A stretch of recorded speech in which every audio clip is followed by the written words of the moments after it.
habari za wakati urafiki yetu. Na kama ilivyo kawaida ya marafiki, wanasema urafiki ni kufaana. Akufai kwa dhiki ndiye rafiki. Na kama ambavyo nilikuahidi wakati uliopita kwamba mimi pamoja na bwana Badman katika kipindi hiki ndiko ambako tunaona the good side of a bad man. Kwamba tupo hapa kwa ajili ya kukupasha, kuhabarisha na kukunufaisha wewe rafiki yetu ambaye upo Tanzania, Uganda, Burundi, Rwanda ama sehemu yoyote ile duniani. Tupo hapa kwa ajili ya kukupa faida mbalimbali ambazo unaweza kuzipata wewe kama Mtanzania au Mswahili mwenzetu. Yule ya namna gani ambako unaweza ukafaidika na fursa mbalimbali ambazo zilizopo hapa Taiwan. Sasa Badman, ndio ndugu yangu. Embu tupe kidogo, kuna faida gani kwa wewe tangu uje Taiwan hapa? Mimi kwa upande wangu naweza kusema nimeona faida nyingi sana, especially kwenye upande wa elimu, kwa sababu nimejaribu kufanya vitu tofauti vya kielimu in terms ya masuala ya kifedha, masuala ya scholarship. Naweza kusema moja kwa moja masuala ya scholarship, nimebahatika kupata baadhi ya scholarship na vile vile kufanya project tofauti ambazo zimeweza kuniingizia zingine naweza kusema kipato. Kwa mantikio mimi naona ya swala la elimu kwa Taiwan limenisaidia sana. Naam, sasa kama kuna faida mbalimbali ambazo kwa Mtanzania ama Mswahili ambaye yupo sehemu mbalimbali anaweza akaja Taiwan na akanufaika. Sasa kuja Taiwan ni kisanga ndugu yangu. Ni kipengele. Kwa mimi ninavyofahamu, njia rahisi sana za kuja Taiwan ziko mbili. Zipi tena? Unaweza ukaja Taiwan kama mwanafunzi ama unaweza kuja Taiwan kwa ajili ya kufanya kazi. Lakini njia rahisi zaidi ni kuja Taiwan kama mwanafunzi. Kama ambavyo umekuja au mimi nimekuja au marafiki zetu wengi ambao tunawafahamu wamekuja Taiwan kwa njia ya kusoma. Na unajua unavyokuja Taiwan kwa ajili ya kusoma, hatutarajii kwamba unakuja hapa ujilipie mzee. Nikisanga kidogo. Nikisanga. Na unajua kuna baadhi ya wenzetu au baadhi yetu tunavyoenda nje ya nchi kuna fikra tofauti sana. Mimi nakumbuka mara nyingi sana marafiki zangu wananiuliza unafanya kazi au unasoma.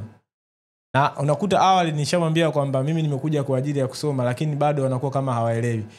Ila mimi naamini ipo siku watakuja kuelewa kwamba kuna baadhi ya vitu sio kwamba tunavifanya au tunafanya kwa sababu ya kutafuta kitu fulani, ila tunatengeneza njia moja ili kupata vitu vingine zaidi ya hapo. Naamini vijana wenzangu kwa siku zijazo na maybe leo wanaweza wakajifunza vitu tofauti kuhusu namna ya kufika huku na vile vile kufanikisha mipango yako na malengo yako ambayo baadaye yanaweza natija kwenye maisha yako. Na mimi kwa experience yangu, marafiki zangu wengi sana maswali yao mengi sana huwa yanabase katika swala la scholarships. Wanauliza wewe scholarship gani ambayo imekufanya uje Taiwan? Na hiyo scholarship inakaa vitu gani? Asa leo kwa sababu hawa ni rafiki zetu na kawaida ya marafiki ni tunapeana madili. Sio kama marafiki kwamba tunachekeshana tu au tunafurahishana tu. Marafiki inabidi tufaane. Sawa. Inawezekana bwana sina cha kukupa mfukoni mwangu, lakini naweza nikakupa kitu ambacho kitakunufaisha kwa namna moja ama nyingine. Ndio. Sasa leo mimi naona tuongelee masuala ya scholarships hizi ili tujaribu kujibu maswali ya rafiki zetu ambao wanatuuliza maswali mara nyingi sana. Na naamini kuna vijana ambao mpaka leo au wanajiuliza hivi kwa nini wenzetu au baadhi ya wenzetu ambao maybe tulivyotoka shule bado wanaendelea kuishi nchi za kigeni. Mimi naamini hizi tutaenda kuelezea ndugu yangu baadhi ya tips ambazo zinaweza zikawasaidia wao kutoka sehemu moja kwenda sehemu nyingine bila matatizo yoyote. Unajua kuna muda mimi kinakumbuka kipindi natoka Tanzania na kuja huku ndugu yangu. Ndio. Ilikuwa ngumu sana kueleza wazazi kwamba natoka naenda nje ya nchi. Masuala yalikuwa mengi sana, especially kwenye swala la scholarship, kwenye hela, kwenye fedha. Ninaona ni changamoto sana kwa wazazi kuamini kwamba mwanangu akienda sehemu atapata mahitaji yake yote ya kila siku. Mimi naamini kupitia hizi tips ambazo tutaelezea, naamini kuna wazazi na wanafunzi wenzetu kama wakisikiliza wanaweza kupata kitu ambacho wanaweza kawaruhusu watoto wao, na vile vile mwanafunzi au mtu yoyote ambaye anahitaji kuja kusoma ikawa rahisi kwake kuelewa kwamba nikifika kule nitapata utulivu wa moyo, akili na mwili. Unajua hivi vitu vikiwa sambamba, at least unakuwa una amani. Na ndugu yangu Badman, mimi nakufahamu vyema kwa sababu tuna historia kidogo. Ndio. Kwa najua moja ya changamoto kubwa sana ambao wewe uliipata na mimi pia niliipata. Sisi tulisoma Tanzania. Na swali kubwa ambalo tulikuwa tunaulizwa, kwa nini wewe usiendelee kusoma Tanzania uje kusoma Taiwan? Wewe unafikiri kuna faida gani ya mtu kuja kusoma Taiwan na maybe asisome Tanzania? Kwa upande wangu mimi naona changamoto ilikuwa kwenye masuala ya hayo ya fedha moja kwa moja. Kwa sababu gani? Ilikuwa kwa maana kwamba nikiangalia scholarship ambazo au fedha ambazo tunapewa ya kujikimu tukiwa Tanzania zinakuwa zina changamoto tofauti. Maana ambayo mimi nilioipata nakumbuka kipindi nasoma ilikuwa ya serikali. Ilikuwa baadaye unatakiwa uirudishe ile hela. Sasa kwa nchi za wenzetu ukiangalia na ukifuatilia kwa makini, unakuta unaweza ukapata scholarship na usigaramikie kitu chochote hapo baadaye. Wewe cha msingi uhakikishe kwamba unafanya vitu vyao vyote unavyohitaji, una perform vizuri maybe darasani na vitu vingine. Kwetu imekuwa hilo kama ni changamoto kwa mtu ambaye maybe baadaye unaweza kushangaa kazi unayopata au maisha mengine ambayo unaokutana nayo unafanya inakufanya kwamba kiasi unachokipata kiwe kidogo zaidi au kipungue kutokana maybe na makato au na hilo deni ambalo serikali wamekuandalia. Sisemi kwamba ya serikali ya kwetu ni sio mbaya, ni nzuri, lakini mimi nimeangalia manufaa ya nikitoka kwenye scholarship ya nyumbani kwetu kwenda scholarship nyingine nitapata benefit gani? Sasa ndugu yangu Badman, kama nimekupata vizuri, nadhani unaongelea kwanza kwa ukisoma Tanzania kuna stress za aina 3. Stress ya kwanza ni wewe kupata ule mkopo kwa sababu sio guaranteed. Na kwa tukiangalia kwa sasa hivi ile population ya vijana inazidi kuongezeka, kwa maana mzigo kwa serikali unakuwa mkubwa zaidi. Ndiyo. Na hii ina limit idadi ya watu ambao wanaweza kupata mikopo. Lakini stress ya pili ni wewe umemaliza kusoma inabidi utafute kazi. Sawa? Ndiyo. Na baada ya kupata kazi kuna stress ya 3 inabidi ulipe mkopo wa watu. Kabisa. Mimi nakumbuka nilisoma Tanzania kwa mwaka mmoja tu. Na ndani ya mwaka mmoja deni ambalo nilichukua kutoka kwa serikali lilifika karibu milioni 4. Sasa sitaki kusema kama ningeendelea mpaka nikamaliza ningekuwa nadaiwa kiasi gani. Simtaja biashara huo ndugu yangu. Mtaja biashara. Ukikalkulate hapo mara 4 unaweza kufika hata milioni 12 au milioni 10 hivi au milioni kama 11 hivi. Sasa bila kupoteza muda, leo nataka tuwape ile faida ambayo tumewaahidi marafiki zetu hapo awali. Kwa Taiwan, kama tulivyosema kuna namna nyingi za kuja Taiwani. Na kubwa zaidi ni kwa scholarship. Na kwa scholarship kwa hususan kwa sisi wanafunzi ambao tunatokea Afrika kuna scholarship za aina 5. Sasa naomba nisikilize kwa makini nikwambie moja badala nyingine ndugu Badman, kwa sababu najua bado unaendelea kusoma. Naendelea kusoma. Yaani hapo lazima nitege sikio kwa manufaa yangu na naamini na manufaa ya watazamaji, kwa sababu kuna kitu tutakipata.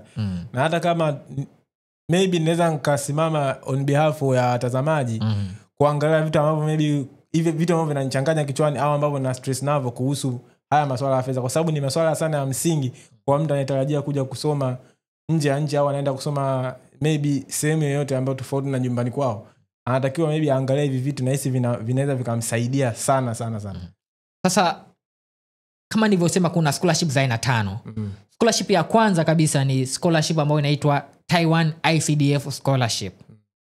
Scholarship ya pili inaitwa MOFA scholarship, Ministry of Foreign Affairs. Scholarship ya 3 inaitwa MOE Taiwan scholarship, Ministry of Education, ambayo inatolewa na Wizara ya Elimu. Scholarship ya 4 inaitwa TIGP scholarship, ambayo hii ni hususan kwa wenzetu wale wa PhD, madaktari. Sasa ndugu sio daktari wa heshima ndugu yangu, sio daktari wa kupewa. Na scholarship aina ya 5 ni zile scholarship ambazo zinatolewa na vyuo.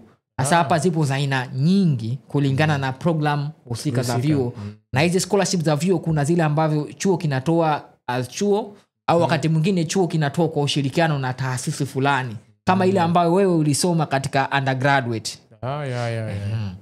Sasa ingawa kuna aina mbalimbali za scholarship kama nilivyotaja aina 5, leo nataka tuingie katika hii scholarship ya Taiwan ICDF scholarship kwa sababu hii bwana ni tamu sana. Kwanza ngoja nikuulize kwanza, kwa nini umefikiria kwanza hiyo? Unajua sikufichi. Kuna muda yani unakaa unawaza kwamba mimi ni kijana. kijana waga tunaamini kwamba fursa ni ziko sehemu tofauti. Na tunaamini tunaamini kwamba tunaweza tukapata hizo chote bila kutarajia. Kwa sababu sometimes tunakuwa kwamba ngoja nijaribu kitu fulani then nitapata. Ngoja nijaribu kitu fulani then nitapata. Kwa hiyo tuna hope kwamba vitu hivi tukivikusanya kwa pamoja hizo tunapata kimoja. Kwa nini unaamini kwamba, kwa nini unasema tuanze na ICDF? Wewe kwa fikra zako unahisi kwamba ni kitu ambacho Taiwan hapa ni kikubwa, au maybe kwa wewe mtazamo wako maybe kwa sisi wa Afrika na watu ambao wako nje ya maybe ya Asia au Taiwan wana hii kitu nao kinakuwa kinafanya, umeona kwa mtazamo gani ukaanza kusema tuanze na ICDF? Kwanza Taiwan ICDF scholarship ni scholarship ya kipekee sana. Scholarship ambao ina cover almost ina cover kila kitu kwa kweli. Na ni scholarship ambao ni mahususi sana, yani kwa nchi ambazo zimechaguliwa. Si kila mtu au kila mwanafunzi wa kimataifa anaweza kupata ICDF scholarship. Sasa Watanzania ni miongoni mwa nchi chache ambao wamechaguliwa na serikali ya Taiwan kuweza kunufaika na scholarship hii. Kwa Afrika na zaidi ya nchi 54 ama 55. Lakini kati ya nchi hizo 54 55 ni nchi 10 tu ambazo ni chini ya 20% ya nchi zote ya Afrika ambazo zimechaguliwa wanafunzi wake kunufaika na Taiwan ICDF scholarship. Sasa kwanza nini maana ya Taiwan ICDF scholarship? Mtu anaweza akasema hii ICDF ndo nini? Isiwe cumulative diagonal frequency. Hapana. So ili neno ICDF kwa ile lugha ya kule kwetu Zaramuni tunasema kwamba ni International Cooperation and Development Fund, kwamba huu ni mfuko wa maendeleo ya mahusiano ya kimataifa. Sasa huu mfuko una vitu vingi ndani yake. Kuna sekta ya uchumi, afya pamoja na elimu. Sasa katika hii sekta ya elimu ndio tunapata hii scholarship ya Taiwan ICDF. Sasa uliniuliza kwa nini Taiwan ICDF scholarship? Cha kwanza ni scholarship ambayo kwa Mtanzania ambaye ana apply kuna uwezekano mkubwa sana wa kuchaguliwa, kwa sababu kama nilivyosema sio kila mwanafunzi anaweza kupata hii scholarship. Kwa mfano, mwanafunzi ambaye anatoka labda tuseme majirani zetu tu, labda kutoka Kongo, Burundi, Rwanda, hawezi. Kuna nchi 10 tu Tanzania. Kwa hiyo ukilinganisha na scholarship nyingine, kwa mfano MOE ambao ipo open kwa wanafunzi wote, hii Taiwan ICDF ni selective, inachagua. Kwa Tanzania tumebahatika kuwepo katika hao wachache ambao tumechaguliwa. Kwa hii ni nzuri sana kwetu. Lakini kingine, kwa nini Taiwan ICDF scholarship? Hii ni kwa sababu kozi ambazo zinadhaminiwa chini ya mfuko huu wa Taiwan ICDF scholarship ni kozi ambazo zinafundishwa kwa lugha ya Kiingereza. Sababu unajua tunafahamu Taiwan ni nchi ambayo wanazungumza lugha mama ya Kichina, Mandarin. Lakini kwetu sisi ni changamoto. Unajua ukiembo uje huku usome program ambayo inafundishwa kwa lugha ya Kichina ni tatizo. Kwa hiyo Taiwan ICDF scholarship inadhamini program ambazo zinafundishwa kwa lugha ya Kiingereza. Lakini kingine ni program ambayo inakava vitu vingi. Sasa naomba uniruhusu nikutajie faida ambazo wewe unaweza ukazipata kama mnufaika wa Taiwan ICDF scholarship. Nini na nini ambacho unaweza ukakipata? Kwanza, kabla ya kukutajia, hivi kuna watu ambao unawafahamu labda wananufaika na Taiwan ICDF scholarship? Mpaka sasa hivi toka nilivyokaa katika nchi nimesikia baadhi ya marafiki zangu, mmoja anatokea South, mwingine anatokea North Taipei na mwingine anatokea huku Pingdong. Huyo mmoja anasoma PhD na mwingine anasoma masters. Kwa hiyo hao ndio marafiki zangu ambao ninawafahamu ambao walipata bahati, waliapply kwa kipindi hicho kutokana na na nyakati hizo, na naamini maybe walipata wao kwa upande wao kwa mfumo ambao wenyewe wanaotumia maybe, au maybe na kozi ambazo walisoma. Lakini sikufuatilia sana. Naamini katika siku ya leo unaweza ukanitoa kidogo. Unajua sometimes inaweza kama umejaribu kufuatilia kumbe unashangaa baadhi ya vitu huna. mimi naamini ndugu yangu na moja na nyingine kwa ulivyotafuta au kwa jinsi ulivyofuatilia tunaweza tukashare hapa baadhi ya vitu tofauti ambavyo vinaweza vikawatija kwangu mimi baadaye kama nikitaka kuendelea tena kusoma au na mtu mwingine ambaye anatarajia kuja zetu ambao wanatusikiliza kwa kweli. Na kama nilivyosema tupo hapa kwa ajili ya kuwanufaisha marafiki zetu kwa sababu hawa ni watu wetu ambao wanatusupport sana. Kwa sasa cha kwanza ndugu yangu, unajua stress kubwa sana kwa mtu ambaye anawaza kwenda kusoma nje ni nauli. Ndugu yangu kwa mfano kwa kutoka Tanzania mpaka Taiwan unajua ni safari ya masafa marefu. Mfano mimi nikikumbuka wakati nakuja nilitumia njia rahisi tu, nilipata connection moja tu. Kwa maana nilitoka Tanzania mpaka Dubai masaa 5 alafu kutoka Dubai mpaka Taiwan masaa 9 kwa jumla masaa 14. Mengi sasa nauli kidogo imechangamka. Kwa hiyo ni tatizo sana. Sasa unaweza ukapata scholarship nyingine hizi. Unaweza kama umepata scholarship lakini kuja kisanga. Kwa hiyo benefit ya kwanza kabisa kwa mtu ambaye anaweza atafanikiwa kupata Taiwan ICDF scholarship ni nauli ya ndege. Na hawa hakulipia nauli ya kuja tu. Wanakulipia ndege ya kwenda na kurudi. Na wana hawakulipia zile ndege za kuungaunga kwamba utoke Tanzania sijui uende Ethiopia, ukitaka Ethiopia uende India, kutoka India uende Bangkok, kutoka Bangkok uje Taiwan. Hapana. Hizo ndio njia zetu mbona tunazozitumia wengi. Najua za kuungaunga. Sasa kwa Taiwan scholarship ni tofauti kabisa. Wale wanakutafutia ile route ambayo iko most convenience kwako. Mara nyingi inakuwa na connection moja tu alafu unafika Taiwan. Sawa. Sasa hiki ni kitu cha muhimu sana, nauli. Nadhani scholarship ambayo wewe uliipata ulilipiwa nauli ya kuja lakini ya kurudi ilibidi jitafute. Na ndio maana mpaka leo hujarudi nyumbani inawezekana. Nasubiri baada ya maelezo ya leo maybe nikiapply tena kwa sababu nina matumaini ya kuendelea. So naweza nika-apply kwa mfumo wote kwa sababu ICDF? ICDF kwa sababu naitamani natamani nipate yale mfano maelezo ya kutosha ili siku nikija kuipata na mimi niitumie vizuri.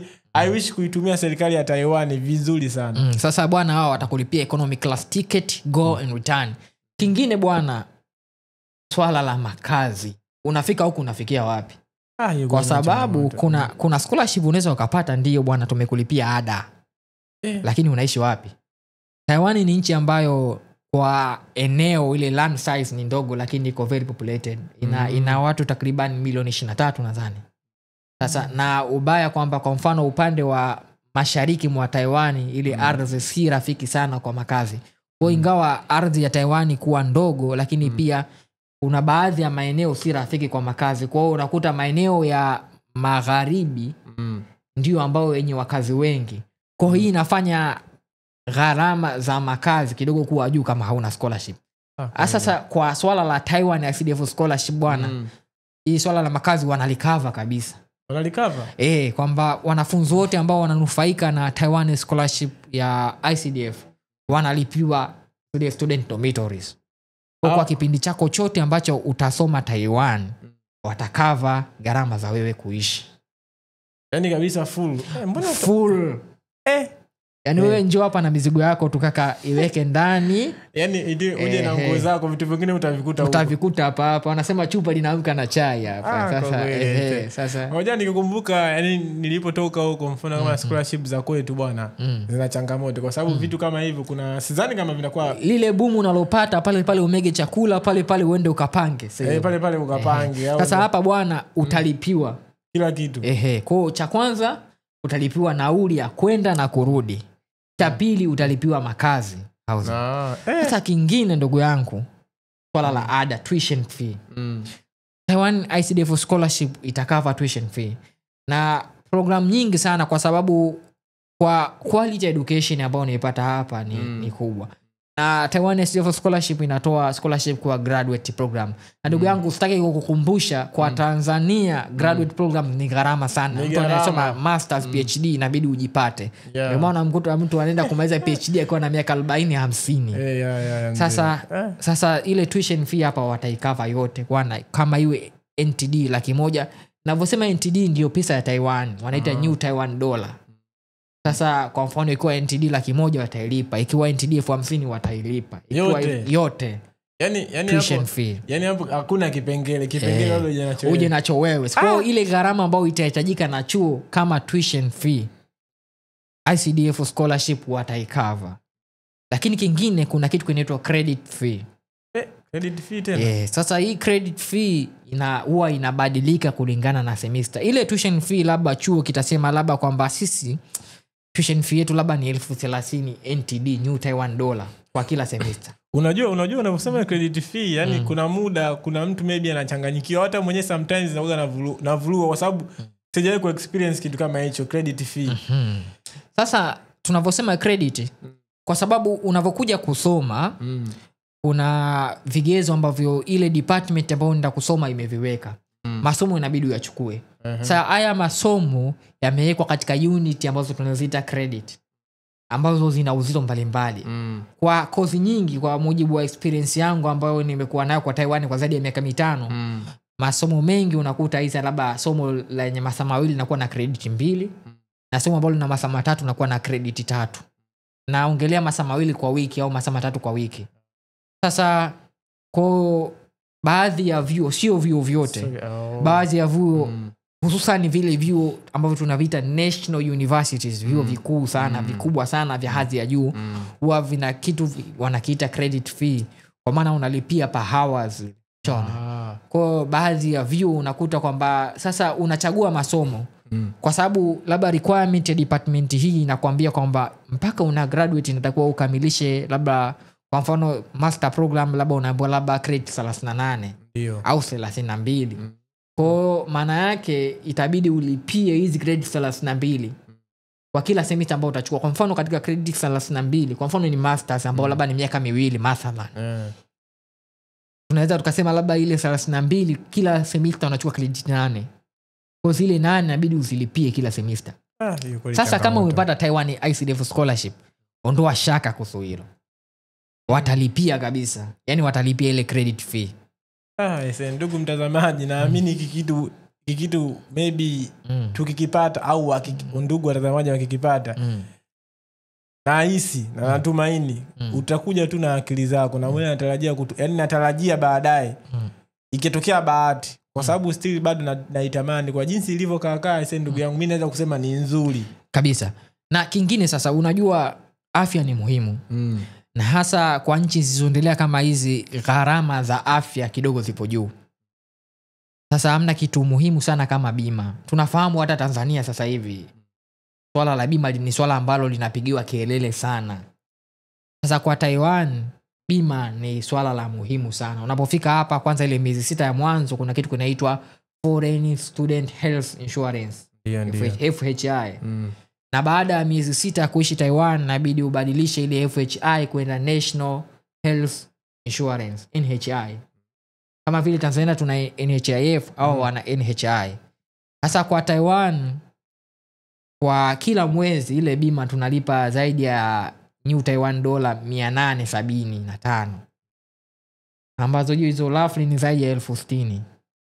Sasa ukichukua Taiwan ICDF scholarship, ngoja kama naomba ukadisha, yani kwa maelezo unapoelekea ni kwamba hii scholarship inaelekea kukava mpaka hiyo kitu mzee, yani bima yako ya afya ambayo wewe utahitajika kulipia hapa Taiwan, ile insurance kwa Taiwan kwa kipindi chote ambacho utakuepo Taiwan, ile bima yako kwamba ile accidental insurance wataikava wao.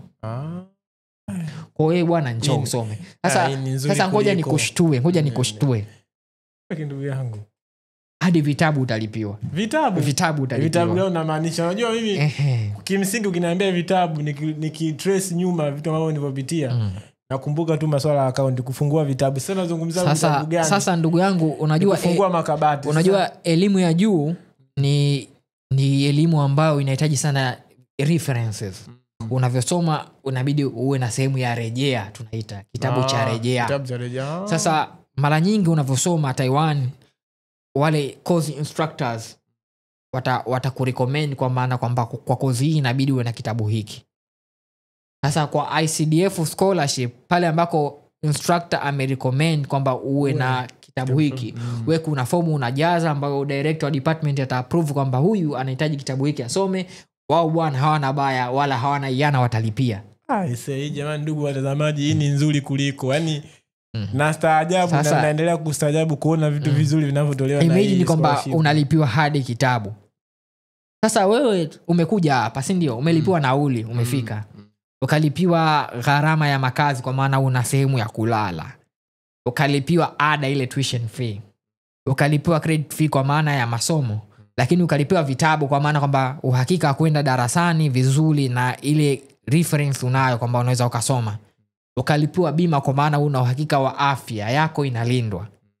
Sasa unakula wapi? Chali yangu hapa cha msingi mimi kwangu mimi hapa jana changamoto.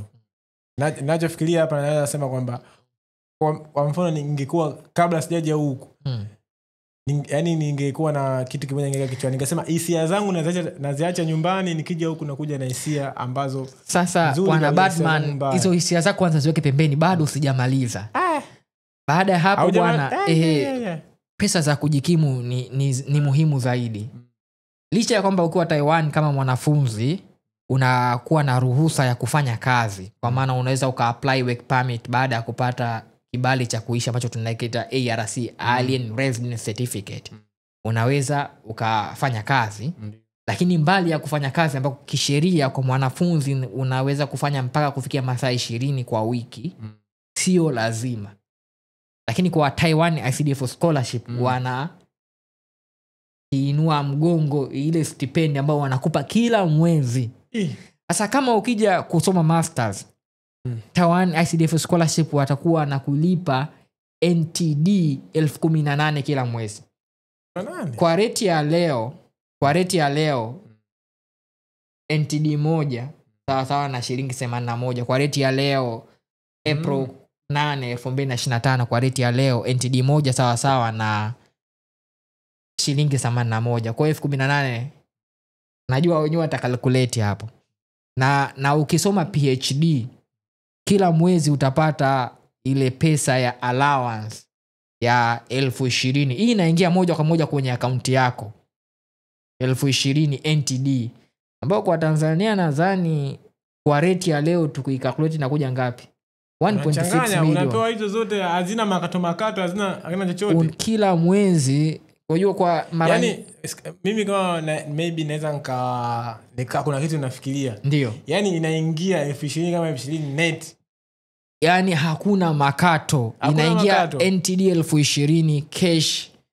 Pale katika benki account yako hakuna kodi. Inaingia katika benki account yako. Hiyo pesa inayoingia ni mbali na ile ambayo labda unaweza ukaenda kufanya kazi. Kwa hiyo kwa haraka nikikupitisha vitu ambavyo tumevitaja ambavyo mnufaika wa Taiwan ICDF scholarship anaweza kanufaika navyo. Ni cha kwanza tumesema nauli ya ndege kwenda na kurudi. Cha pili ni makazi. Kwa maana lakini ni dormitory. Sio kwamba ukavange nje. Hiyo utajilipia mwenyewe, ni dormitory ya chuo.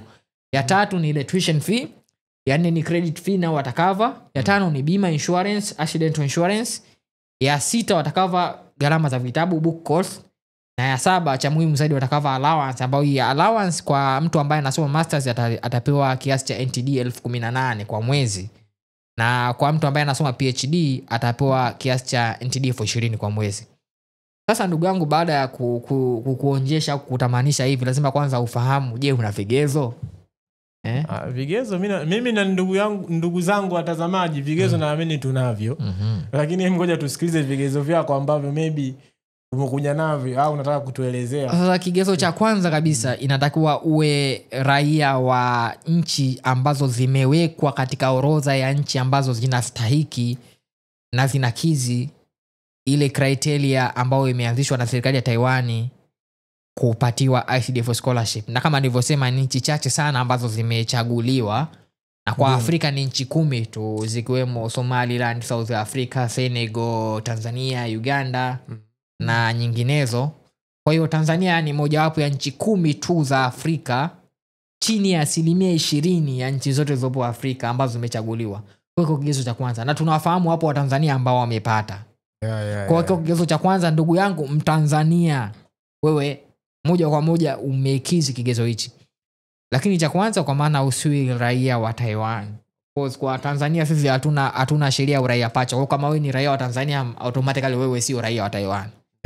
Lakini cha tatu inatakiwa ukizi vile vigezo vya udahili, zile tunasema admission requirement za vyuo ambavyo vina ushirika na Taiwan ICDF. Mwisho tutavitaja.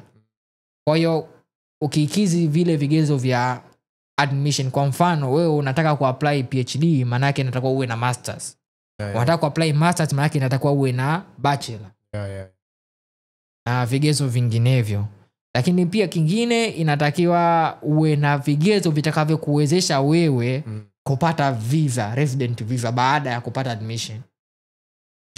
Lakini kingine pale ambako sasa utapata kwamba tumekukubali sasa bwana Badman, wewe sasa utapokea na kunufaika na Taiwan ICDF scholarship kwa wakati ule. Haitakiwi uwe na scholarship nyingine yoyote ambao inatolewa na serikali ya Taiwan. Kwa mfano labda MOE, hawataki ujanja. Hawana janja na hawana makando kando. Na sisi wa Tanzania tulivyokuwa wajanja, unajua kuna muda nikiwa nafikiria nasema hiki kitu kwa Taiwan. Nadhani kwa sisi hapa tukija huku ni ngumu sana kufanikiwa. Ujanja wetu huku hauwezi kufanikiwa kwa sababu naamini toka nimekaa hapa system zao zimenyooka. Na kingine sasa sharti lingine ni kwamba unajua unavyo apply inabidi usubmit tunaita highest level diploma. Kwa mfano wewe wa PhD utasubmit cheti cha masters, ndio? Na wa masters utasubmit cheti cha bachelor. Sasa kama utapata Taiwan ICDF scholarship inatakiwa mpaka kufikia Januari 31 ya mwaka husika. Kwa mfano kwa 2025, maana yake kwa Julai 31 mwezi wa tarehe 31 mwezi wa 7 2025 uwe tayari umesubmit kile cheti chako. Kwa maana hiyo ni nini? Yamkini sasa hivi wewe unasoma masters, hujamaliza, lakini unatarajia labda mwezi wa 6 kuhitimu masters. Unaweza kuomba Taiwan ICDF scholarship. Mradi tu kufikia Julai 31 uwe submit kile cheti. Na hii ni kila mwaka. Na kingine kwamba inatakiwa kwamba usiwe kwamba kuna scholarship labda ambayo umepewa na serikali ya Kitaiwani alafu ukafukuzwa. Usiwe umo bwana. Sasa ndugu yangu, baada ya kukupa hizo vigezo ambavyo kama umekidhi, naomba nikutajie kwa uchache programu ambazo wanatoa au zina ushirikiano na Taiwan ICDF ili baadaye nije kueleza hatua ambazo unaweza ukafuata ili kuweza kuapply scholarship hii. Sasa kwa PhD zipo programu 3 tu. Kwa hizi naweza nikazimention sasa hivi hapa. Kwa PhD kuna programu ambayo tunasema ni PhD program in tropical agriculture.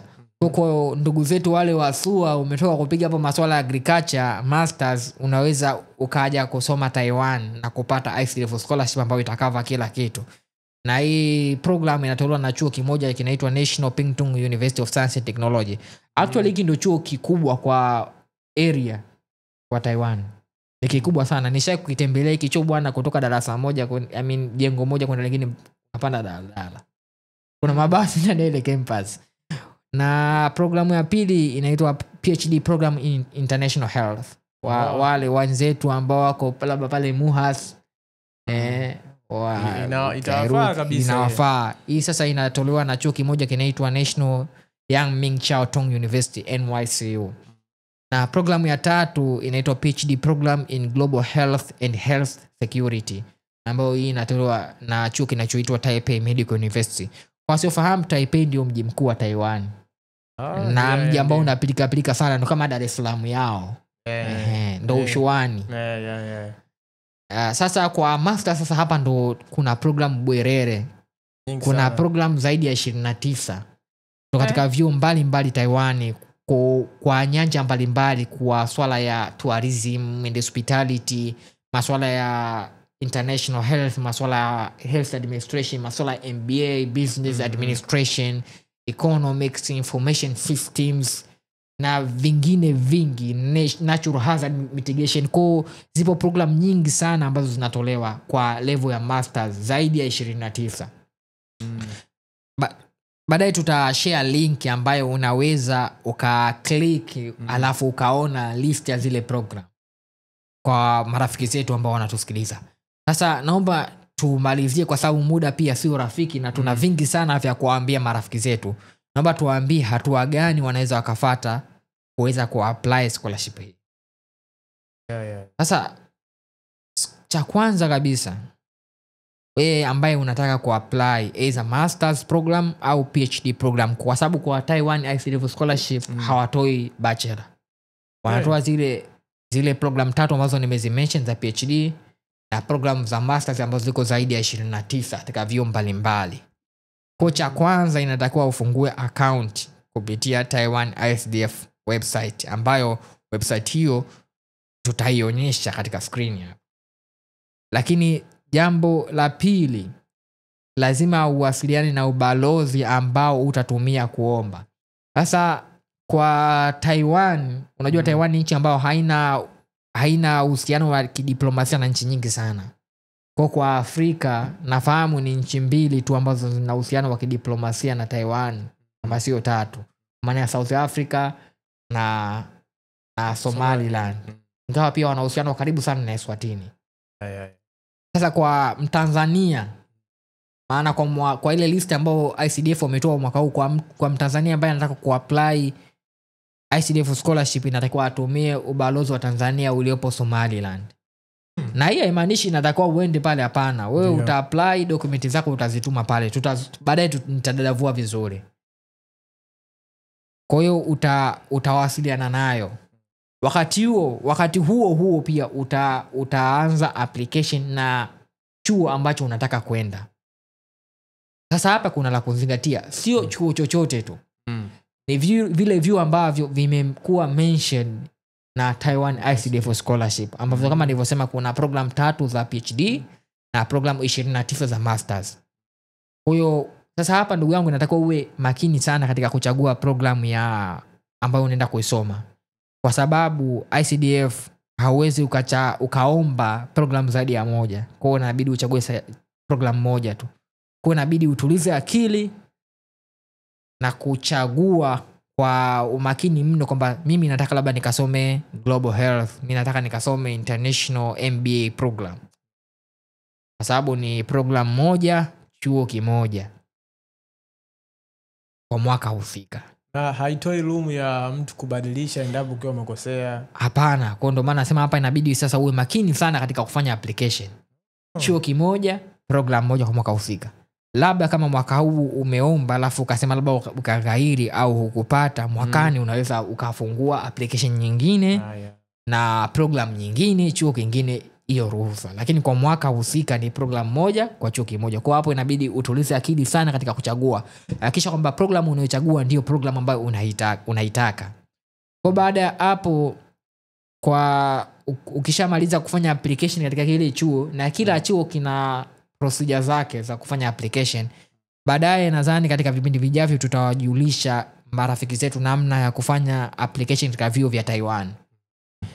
Kwa hiyo baada ya hapo, kile chuo ambacho umefanya application uta print ile application form yako, utaambatanisha na vile vitu ambavyo vinahitajika, ambavyo kwa Taiwan ICDF vitu ambavyo wanavihitaji sasa uviambatanishe.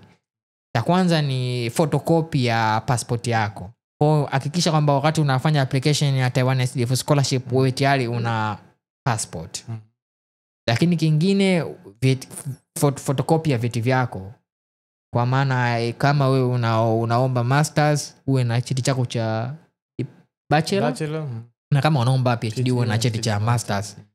Na kingine English Proficiency Certificate. Sasa hii kwa Tanzania haihitajiki sana kwa sababu unajua Tanzania ni moja wapo ya nchi ambazo ipo katika orodha ya nchi zinazotambulika na serikali ya Taiwan kama nchi ambayo inatumia Kiingereza kama native language, lakini pia inatumia Kiingereza kama official language.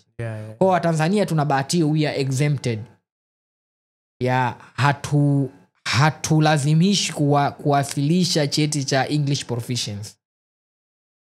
Kwa sababu tupo katika ile list ya nchi ambazo English ni official language na native language. Lakini kingine utawasilisha referees information, watu ambao watakudhamini ambao wanakuaga wawili. Hapa hawahitaji barua. Katika ICDF utawasilisha tu mawasiliano yao in case ICDF wanataka kuwasiliana nao. Ingawa katika application ya vyuo mara nyingi wanahitaji referees letter, recommendation letter. Hiyo sasa tutaongelea wakati mwingine wakati tunaongelea applications za vyuo. Kwa baada ya hapo utaambatanisha hivyo vitu ambavyo nimevitaja, passport, vyeti, then na ile fomu ambayo umeijaza wakati una apply chuo, alafu utaituma katika ubalozi wa Taiwan, ambao kwa Mtanzania wewe utatuma katika ubalozi wa Taiwan ulipo Somaliland. Kwa baada ya hapo mara nyingi mwisho wa maombi huaga March 15 kila mwaka. Kwa maombi huwa yanafunguliwa Disemba mosi kila mwaka mpaka March 15 kila mwaka. Kwa hiyo dirisha la maombi huwa linabaki kwa takriban miezi 3.